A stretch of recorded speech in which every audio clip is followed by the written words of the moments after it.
বাংলা নববর্ষ ১৪৩৩ বঙ্গাব্দকে বরণ করতে বরিশালে বর্ণাঢ্য আয়োজন করেছে উদীচী শিল্পী গোষ্ঠী।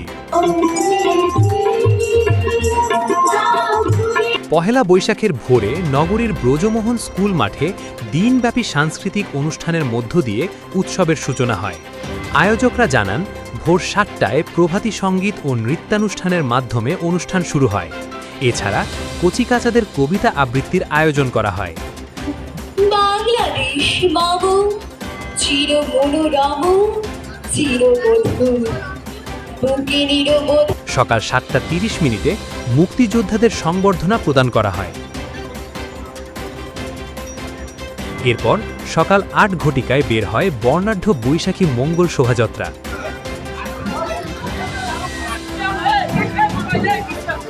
যা নগরীর প্রধান সড়ক প্রদক্ষিণ করে সমাপ্তি হয়।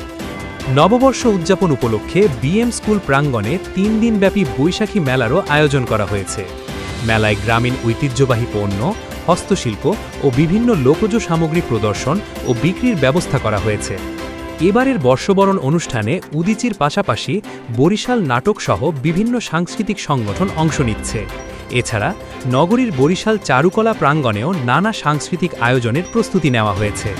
আয়োজকরা জানান, বাঙালির ঐতিহ্য ও সংস্কৃতিকে নতুন প্রজন্মের মাঝে ছড়িয়ে দিতেই এ আয়োজন। নববর্ষকে ঘিরে নগর জুড়ে বিরাজ করছে উৎসবের আমেজ।